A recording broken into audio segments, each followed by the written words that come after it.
तर इकडे नागपूरच्या छत्रपती चौकात पावसाच्या पाण्यात एक कार अडकली होती। नागपुरात झालेल्या मुसळधार पावसामुळे अनेक ठिकाणी पाणी साचलं होतं आणि त्यात पाण्यामध्ये ही कार अडकली होती। स्थानिकांनी हा सगळा प्रकार आपल्या मोबाईलमध्ये कैद केला आहे।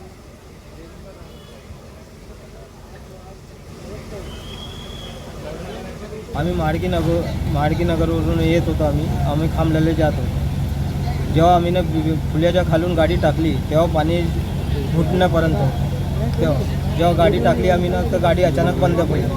तर बंद पडल्यामुळे चारी तरफच्या पाणीचा जो फोर्स होता ते एकाच साईडला आला तर पाणी कम से कम मग छातीपर्यंत पाणी आलं। दरम्यान फक्त नागपुरातच नव्हे तर राज्यात पुन्हा एकदा पावसाचा जोर वाढण्याचा अंदाज हवामान विभागाने व्यक्त केलाय।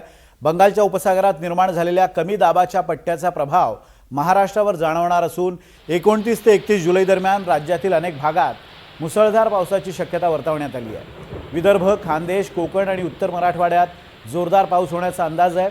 29 जुलै रोजी विदर्भात तर 30 जुलै रोजी उत्तर मराठवाड्यात पावसाचा जोर वाढू शकतो। तसंच मुंबई आणि उपनगरातही 30 आणि 31 जुलै रोजी चांगल्या पावसाची शक्यता व्यक्त करण्यात आली आहे।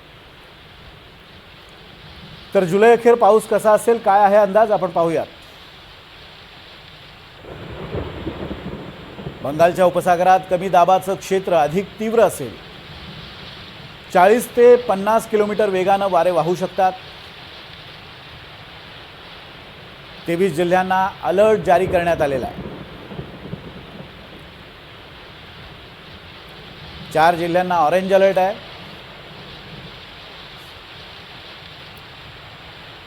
तर 19 जिल्ह्यांना येलो अलर्ट जारी करण्यात आलेला आहे। आणि विदर्भ, उत्तर कोकण, पश्चिम महाराष्ट्रात मुसळधार पावसाचा अंदाजही वर्तवण्यात आला आहे। रायगड, रत्नागिरी आणि सिंधुदुर्ग, कोकण किनारपट्टीला सुद्धा येलो अलर्ट जारी करण्यात आला आहे। याशिवाय पालघर, ठाणे आणि मुंबई अलर्ट नाही आहे, मात्र हवामान बदलाची शक्यता वर्तवण्यात आलेली आहे। जुलै अखेर मुंबईत पावसाचा जोर कायम राहण्याचा अंदाजही हवामान खात्याने वर्तवला आहे। धुळे, नंदुरबार तसंच नाशिकमध्ये सुद्धा, उत्तर महाराष्ट्रात सुद्धा पावसाचा जोर वाढेल असंही हवामान खात्याचं म्हणणं आहे।